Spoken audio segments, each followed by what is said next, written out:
विशेष press वार्ता में उपस्थित हमारे पूर्व प्रदेश अध्यक्ष सम्मानित मदन मोहन झा के बीचों में पैठ रखने वाले आदरणीय उमेर खां जी और मंच पर उपस्थित हमारे प्रवक्ता राजेश राठौर जी और जिनके लिए मैं यहाँ प्रेस वार्ता बुलाया है वो हमारे दाहिने तरफ। मैं ये प्रेस वार्ता विशेष रूप से मैं उस बच्ची के लिए जिसने अपनी जीवन के संघर्ष करते करते वो हार चुकी। वो सिस्टम में बिहार सरकार के जो सिस्टम, जो निरंकुश सिस्टम, असंवेदनशील सिस्टम से संघर्ष करते करते इस दुनिया को अलविदा कर दी। तो मैं उस घटना के जोड़ते हुए आपके माध्यम से मैं जो केंद्रीय मंत्री, जो सत्य के भूखे हुए लोग हैं, चिराग पासवान जी से मेरा सवाल है कि आपको दलित के वोट चाहिए और उनके वोट के बदौलत आप चिराग पासवान जी आप केंद्र के सत्ता में बैठे हुए हो, लेकिन आपकी सत्ता के लालच में, सत्ता के लोभ में आप उस दलित बेटी के लिए जो आपकी डबल इंजन की सरकार ने न्याय नहीं दिया और आज तक आपकी उस बच्ची के प्रति आपने कभी भी संवेदना नहीं दिखाई, तो क्या आप इस बच्ची को, जिसने हमारे इस दुनिया को, सिस्टम को झेल न पाई, इस कुव्यवस्था को झेल नहीं पाई और एक अदद बेड के लिए, एक अदद ऑक्सीजन के लिए तड़पती रही और इस संघर्ष करके चली गई, तो मैं सीधा सवाल करता हूं चिराग जी से कि आपकी सत्ता की लोग इस तरह से ऊपर चढ़ के बोल रहा है, वो मुख्यमंत्री बिहार को घोषित करने जा रहे हैं, तो साथ साथ आप ये भी सवाल देते जाइए कि आप दलितों के हित का रक्षा कब करोगे। ये जवाब आपको देनी पड़ेगी। दूसरा सवाल जीतन राम मांझी जी से, वो अपने को दलित के मसीहा कहते हैं और आप तक वही प्रवृत्ति से आपने काम किया और अभी तक आपकी वेदना, आपकी संवेदना सामने नहीं आया, चूंकि आप दोनों को जीतन राम मांझी और चिराग पासवान जी, आप सत्ता के भूखे लोग, आप अन्याय के खिलाफ बोलने से आप क्यों कतरा रहे हैं? क्या आपको इस तरह से आरएसएस के एजेंडे में आप जा करके, आप आरएसएस और भाजपा के दबाव में आकर के आपने अपना मुंह बंद रखा है? आप कब खोलोगे? आप जरूर बताएं। हमारे दाहिने तरफ, जैसा कि मैंने कहा कि कई पार्टी, कोई भी विचारधारा जो हमें अपनी संवेदना प्रकट करनी चाहिए, और वो संवेदना ये इसलिए जरूरी हो जाता है कि हम उसी समाज से आते हैं जिस समाज में हमें जीना है, उसी समाज में हमको रहना है। लेकिन सत्ता में आपकी भागीदारी को लेकर के जो संवेदना आशित नाथ तिवारी जी ने अपने ब्लॉग्स में लिखे और इन पर जिस तरह से दबाव आया, इनके ऊपर जिस तरह से पोस्ट डिलीट करने के लिए बात कही गई और इन्होंने स्पष्ट भाजपा के उन पूरे देश के लोगों की जो बलात्कारी लोग के साथ दे करके कई ऐसे जो भाजपा के सांसद और विधायक रहे, जो सत्ता को पाने के लिए संवेदनहीन काम करने के लिए जो है वो प्रसिद्ध है और बाद में उनको प्रमोशन दी जाती है।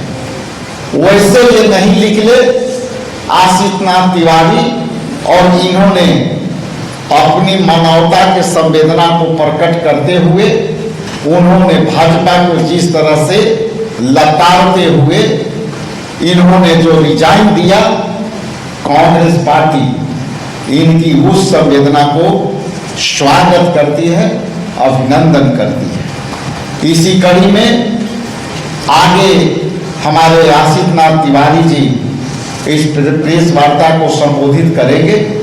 उसके पहले मैं पुनः जीतन राम मांझी जी और चिराग पासवान जी को मैं ये कहता हूं कि आप अपनी संवेदना प्रकट करें, नहीं तो पूरा देश और बिहार के जनता आपसे सवाल जगह जगह पूछेगी और आप जहां भी जाएंगे हमारे कांग्रेस कार्यकर्ता आपके भीड़ में जाकर के आपसे सवाल करेंगे। इस सवाल को जवाब के लिए आप तैयार रहें। और यहाँ जितने हमारे बैठे हुए हैं महिला नेत्री, ये भी सवाल करेंगे कि आपकी संवेदना कब जागेगी। इन्हीं चंद शब्दों के साथ मैं आगे के ब्रीफिंग के लिए मैं आशित बच्ची बचाई जा सकती थी। इसके एमसीएच से जिस स्थिति में उसे लाया गया, उसे अगर तत्काल इलाज मिलता तो बचाई जा सकती थी।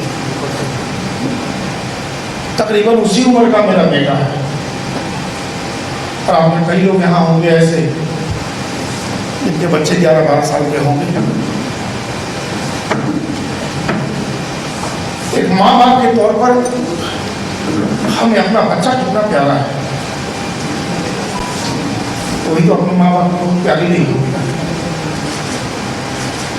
उसका पेट फाड़ दिया गया, उसका सीना फाड़ दिया गया, गले को काट दिया गया था। एक अदद फोन बिहार के स्वास्थ्य मंत्री ने कर दिया था, उसे पेट नहीं था। बिहार के स्वास्थ्य मंत्री ने दावा किया है कि वर्ल्ड क्लास हॉस्पिटल बनाया है। एशिया में इससे अधिक बेड किसी हॉस्पिटल में नहीं है और उस हॉस्पिटल में हमारे आपके जैसे हमारे यहाँ के जो बच्चे हैं, जैसे एक बच्चे के लिए जगह नहीं थी और उस बच्ची के लिए जिसका पेट और सीना फाड़ दिया था। काहे का वर्ल्ड क्लास हॉस्पिटल है और क्यों दावा करते हो कि एशिया में सबसे अधिक बेड हमारे पीएमसीएच में? एक फोन से बेड। यही बात हमने अपनी पुरानी पार्टी भारतीय जनता पार्टी के प्रदेश अध्यक्ष को कही थी कि सर रिफॉर्म तो करना था, वो जीवित होती। मैं बार बार कहूंगा कि अपने घर जाइए और अपने बच्चे की जरा शकल देखिए, आपको उस बच्चे की शकल याद रहेगी। और मैंने कहा सर एक फोन कर दिया गया तो बच्चे बच्चा था, और जवाब सुन के आपको हैरान करेंगे। भारत बिहार में अस्पताल के बाहर ऐसे ही लोग खड़ा थे, किसके किसके लिए फोन करते थे। मैंने कहा सर जनरलाइज मत कीजिए। हर बिहार सामान्य बीमारियों से ग्रसित 2 अस्पतालों में चक्कर लगा रही है। सामान्य बीमारी से ग्रसित बच्ची नहीं थी, इसका रेप हुआ था, इसका पेट फाड़ा गया था, सीना फाड़ा गया था, इसकी गर्दन देख दी गई थी। एक गरीब दलित परिवार की बच्ची आई थी, तो दलित लोगों को पूरा ही दस चाहिए तो दे दिया जाए। ये जवाब है दिलीप जायसवाल। फिर उन्होंने कहा कि आप याद रखिए, अब आप पत्रकार नहीं हैं, आपको लगता है कि आप पत्रकार हैं, आप नेता हो गए हैं। मैं क्या संवेदनशीलता के साथ राजनीति नहीं की जा सकती? इतना असंवेदनशील होना तो बर्बर होना होता है सर, ये तो बर्बरता है। ये सारी बातें चल रही थी। आपको आश्चर्य होगा कि दलित समाज की ठेकेदारी का दावा करने वाले चिराग पासवान जी ने क्यों नहीं बोला इस मामले पर? जीतन राम मांझी जी की जुबान नहीं चली इस मामले पर। मैं फिर कहता हूं, इस बच्ची के हत्यारे हम सारे लोग हैं। सामूहिक हत्या हुई है उसकी। इस सरकार ने माना है, इस सरकार की नाकामियों ने माना है, इस सरकार के निकम्मेपन ने उस बच्ची को मारा है। वो बचाई जा सकती थी और सिर्फ एक फोन कॉल से बचाई जा सकती थी। और संवेदनशीलता मार के बर्बरता हासिल करके अगर कुछ हासिल करना हो तो मुझे स्वीकार नहीं है। हमें लगता है हमें से किसी को स्वीकार नहीं होगा जो पत्रकार लोग हैं वहां। लेकिन कोई प्रयास नहीं हुआ, मजाक उड़ाया गया, कोल्ड कॉफी पी गई इस पूरे चर्चा के दौरान। कोल्ड कॉफी मांगा के पी जा रही थी इस पूरे चर्चा के दौरान। कहीं कोई संवेदनशीलता नहीं दिखी। आदरणीय राजेश साहब जी मेरे बगल में बैठे हैं, क्या एक वीडियो वायरल हो रहा था वहां संघर्ष करते हुए, हमने वो वीडियो दिखाया। हमने कहा सर विपक्ष वहां पहुंच गया और हमारी जिम्मेदारी है, सत्ता पक्ष के लोगों की जिम्मेदारी है। बिहार को सत्ता पक्ष से फोन नहीं जा सकता था। इसके बाद भारतीय जनता पार्टी के पूर्व प्रदेश अध्यक्ष और मौजूदा सांसद, तीसरी बार सांसद है, खुद डॉक्टर पीएमसीएच से पढ़ा भी है उन्होंने, संजय जायसवाल जी ने एक पोस्ट किया कि मैं पीएमसीएच में पढ़ा हूं और मुझे बड़ी शर्मिंदगी हो रही है, इस मामले में जरूर कार्रवाई होनी चाहिए। आप लोगों ने भी देखा होगा। पार्टी ने हटाया और 10 मिनट के अंदर उन्होंने अपना पोस्ट डिलीट कर दिया। उसके बाद मेरा पोस्ट आया और पार्टी ने कहा पोस्ट डिलीट कीजिए। मैंने कहा नहीं करूंगा। 3 दिन तक मुझ पर यह दबाव बनाया गया कि आपको डिलीट करना होगा, नहीं तो कार्रवाई होगी। कल मैंने कहा कि मेरी पूरी ट्रेनिंग पत्रकारिता में हुई है साहब, हड़बड़ा के हम लोग नहीं लिखते हैं और जो लिखते हैं उस पर टिकते हैं। मुझे संजय जायसवाल समझने की भूल ना है। तो कहा कि आप पर एक्शन लिया जाएगा। हमने कहा मैं एक्शन लेता हूँ, मैं आपको इस्तीफा देता हूँ, लेकिन मेरा पोस्ट यथावत रहेगा, उसमें न कोई तब्दीली होगी और न वो डिलीट होगा। ये है भाजपा साहब। ये जो राष्ट्रवाद की चादर है ना, वो जैसे ही हटाइएगा उसके भीतर राष्ट्रघात वाला बदन छुपा हुआ है। राष्ट्रघात वाला बदन छुपा हुआ है। बस एक बार वो चादर हटाने की जरूरत है और वो चादर हम और आप मिलकर हटा सकते हैं। कल फिर पूर्णी में रेप के बाद मर्डर हुआ है, पता है? 18 साल की एक बच्ची का मर्डर हुआ है। कल फिर उसी पूर्णी में रेप के बाद मर्डर। सत्ता पक्ष के किसी ने कोई तांडव वांडव किया, वो बड़ा साड़ियां लहराने लगते थे, चूड़ियां लहराने लगते थे, कोई को पीएम पूरी चूड़ी दे देता था। किसी ने चूका। अब वो बेटियां किसी की बेटियां नहीं है क्या जिनका रेप हो रहा है, जिनका गैंग रेप हो रहा है, रेप के बाद जिनका मर्डर हो रहा है? अब वो बेटियां क्या पत्थर की मूर्त हो गई? वो किसी की बेटियां नहीं बची हैं। इतना असंवेदनशील हम और आप क्यों होते जा रहे हैं? किसके लिए होते जा रहे हैं? कौन सा मुंह अपनी संतानों को हम और आप दिखाएंगे जी? अपने आने वाली नस्लों को क्या चेहरा दिखाएंगे हमारा? कौन सा समाज गढ़ते जा रहे हैं हम लोग? ये बर्बर लोग हैं, भाजपा में बैठे लोग बर्बर लोग हैं। ये कुलदीप सेंगर की पार्टी है, याद रखिए। पूरी की पूरी पार्टी कुलदीप सेंगर की मानसिकता से जीती है। और अभी कुछ दिन पहले एक वीडियो वायरल हुआ था धाकड़। ये पार्टी ही सेंगर और धाकड़ वाली पार्टी है। ये उनको अपना पहलवान मानती है। इनकी निगाह में हमारी और आपकी बेटियों की कोई इज्जत नहीं है, कोई इज्जत नहीं है। बड़े घटिया लोग हैं। मैंने इनका वीडियो देखा तो मुझे लगा कि चलो कोई तो है ना जो आवाज उठा रहा है, कोई तो है जो संघर्ष कर रहा है। लड़ना किसके लिए? ताकतवर के लिए थोड़ी लड़ना है। उन्हीं बेटियों के लिए लड़ना है ना जिनके पास कोई सिफारिश नहीं है, कोई पैरवी नहीं है, जिनके लिए कोई फोन नहीं करने वाला है। हमारी आपकी लड़ाई तो उन्हीं के लिए ना है जो ताकतवर हम वेट पा ही करते हैं। उनका जो परिजन साथ में आता है उसको भी सोने के लिए रात में बैठ नहीं जाता है। लेकिन वो दलित की बेटी जिसका पेट फाड़ दिया गया, उसके पिता की ऐसी कोई पहचान नहीं रही होगी कि वो कहीं से फोन करवा के बेटा हासिल कर ले, और 5 घंटे एम्बुलेंस में तड़पा के मार डाला। मैं फिर कहूँगा, घर जाइएगा तो जरा अपने बच्चों का चेहरा देखिएगा। हमारे अपने बच्चों जैसी वो फूल सी बच्ची थी जिसे मारा गया। मेरी बेटी की उम्र वही है जो उस बेटी को मारा। इसलिए चाहिए और देखिए अपने बच्चों की शक्ल और दिखाइए उस बर्बर दिलीप जायसवाल को भी वो शक्ल। ये कैसे बर्बर लोग हैं, कैसे जंगली लोग हैं, कैसे वैसी लोग हैं, जरा नकाब हटाइए। ये बहुत जरूरी है नकाब हटाना। पूछिए कि राज पासवान से कहा गया हमारा दलितवाद, पूछिए कि तन्ना माजी से कहा गया बेटा और दामाद तक है दलितवाद, बहनोई और भाई तक है दलितवाद, उसके बाद तक कोई दलितवाद नहीं है क्या बिहार में? अपनी बहन है, बगल की दलित की बेटी बहन नहीं है। ये जो ठेकेदार बने फिर रहे दलित समाज के, बहनों से ऊपर दलित नहीं दिखता है, भाई भतीजा से ऊपर इन्हें दलित नहीं दिखता है कोई। ये सवाल कौन पूछेगा साहब? कि आप भी पूछिएगा ना। हम सबके घर में बच्चे हैं, ध्यान रखिए। अगर इस प्रवृत्ति के पोषक बन गए तो जड़ पसर के किस दिन हमारे आपके आंगन में पहुंच जाएगी ठिकाना नहीं है। इसलिए उस दरख्त को काटिए, उस दरख्त को फैलने मत दीजिए। मैंने इस्तीफा दे दिया है, भारतीय जनता पार्टी से कहीं इस्तीफा दे दिया है। और राजेश राम जी का वीडियो जो मैंने देखा वहां संघर्ष करते हुए, उससे मैं बहुत प्रभावित हुआ। मैंने इनसे संपर्क किया। कांग्रेस मेरा पुराना घर भी है और इन्होंने कांग्रेस का दरवाजा मेरे लिए खोलने का वादा किया है। मैं इनका आभारी हूँ। लेकिन मामला यहाँ तक नहीं है। जीवन की सार्थकता इस बात में है कि हम उन लोगों का संघर्ष खड़ा करें जिनके लिए बोलने वाला कोई नहीं है। वरना निरंतर जीवन जी के मरने वाले तो करोड़ों की संख्या में करते हैं भाई। जन्म हुआ तो मर ही जाएंगे। लेकिन जीवन की सार्थकता यह है, अगर उस बच्ची को बचा लिया होता तो हमारा जीवन सार्थक होता। आगे वैसी कोई बच्ची इस तरह से न मारी जाए, अगर ये संघर्ष खड़ा कर लिए तो सार्थक जीवन है, वरना निरर्थक जी के तो मरना ही है। बहुत बहुत धन्यवाद आप लोगों का। नमस्कार। मैं अध्यक्ष जी को माइक दे रहा हूँ।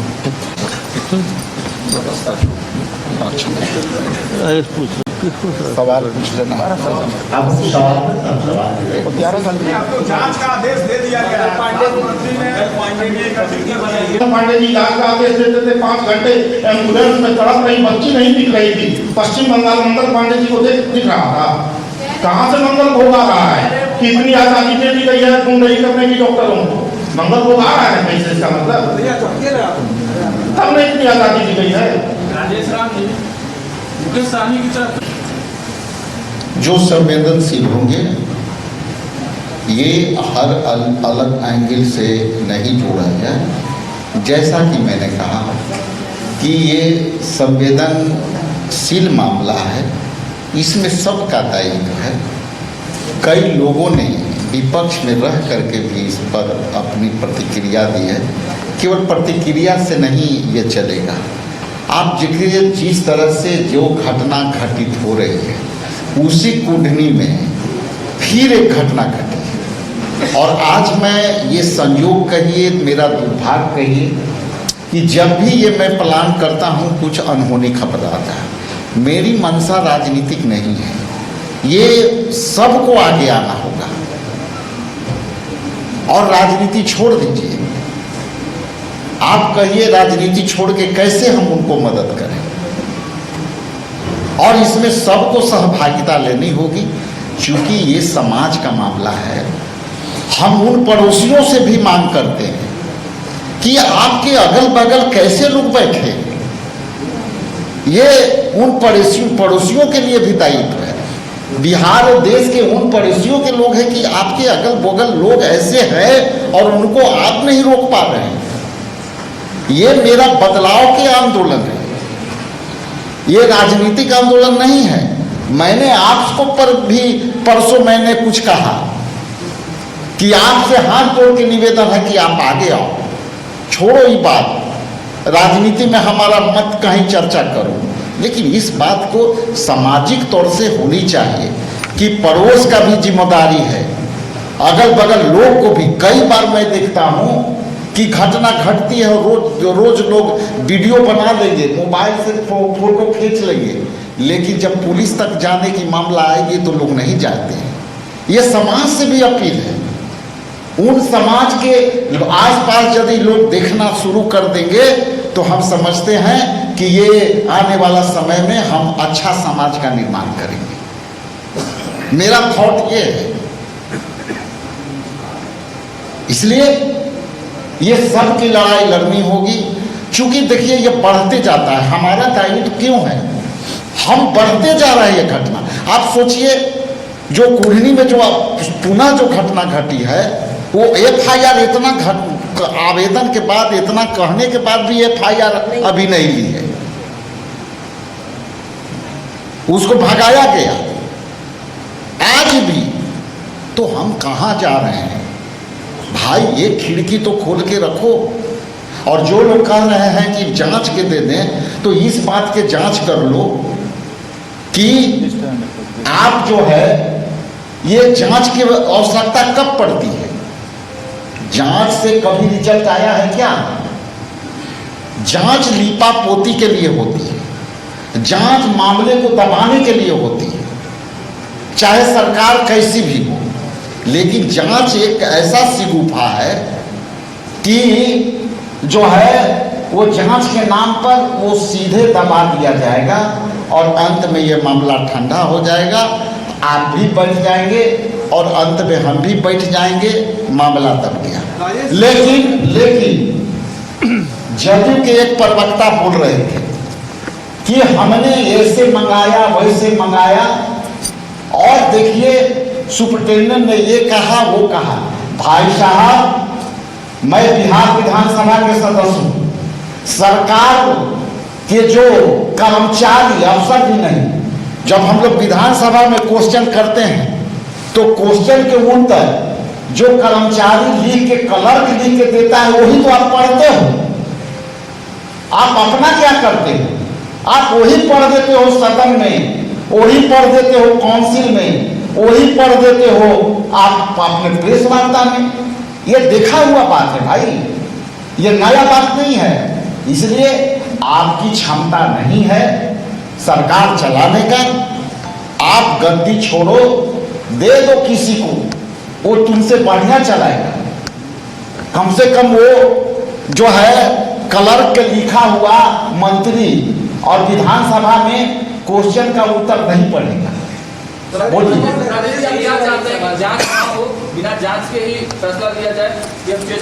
मेरा ही कहना है कि आपको जांच कराना है तो सर्वदलीय जो है कमेटी गठित कर दीजिए, उसमें सभी दल के लड़ रहे हैं, एक सदस्य सर्वदलीय जांच करा दें, बिहार विधानसभा की कमेटी गठन कर दे और सर्वदलीय बैठक करा करके सभी दल के लोग को रख लीजिए, उसमें MLA को रख लीजिए, MLC को रख लीजिए। कौन मना करते हैं आपको जांच के? लेकिन जांच कौन करेगा? जो मिशनरी के खिलाफ लड़ रहा है, जो आपको गुमराह कर रहा है, सारे पदाधिकारी सरकार चला रहा है, वो लिख के दे देगा, पढ़ दीजिएगा, जांच हो गई। आपको जांच कराने की इतनी मनसा है तो जुडिशियली से किसी से करा लीजिए। मैं जुडिशियली जांच की मांग करता हूँ, सर्वदलीय जो है कमेटी बना दो बिहार विधानसभा के, वो जांच कर दे, है हिम्मत तो जांच कर एजेंसी बैठा दे। सवाल ये है कि देखिए, जिसका आप बात कर रहे हैं हड़ताल का,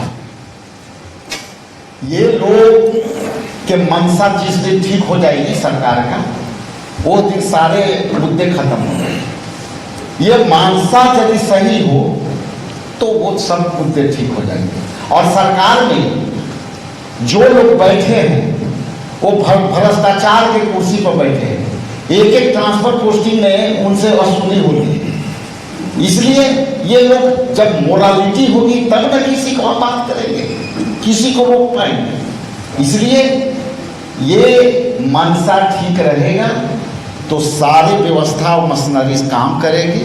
आपकी मनसा सही नहीं रहेगी तो आप शिक्षा विभाग में पिछले बार देखें, एक जो है पदाधिकारी आए बोल करके चले। इसलिए ये स्पष्ट है कि सरकार इकबाल से चलती है और सरकार का इकबाल खत्म हो चुका है।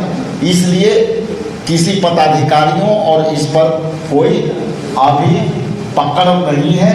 ये व्यवस्था कोई और चला रहा है, जिसको सुपर सीएम हम लोग बोलते हैं। ये सुपर सीएम कोई और बैठा हुआ है जो विजिबल नहीं है, दिखाई नहीं देता है।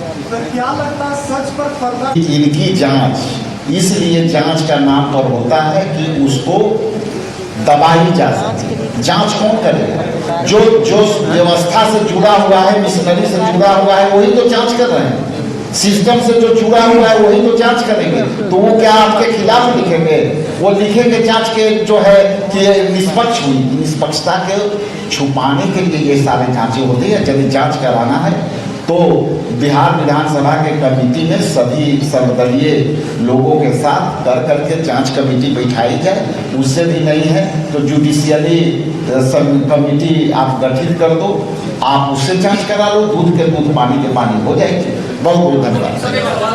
देखिए ये यहाँ आए हैं इसलिए नहीं आए हैं कि हमको पार्टी ज्वाइन करना है।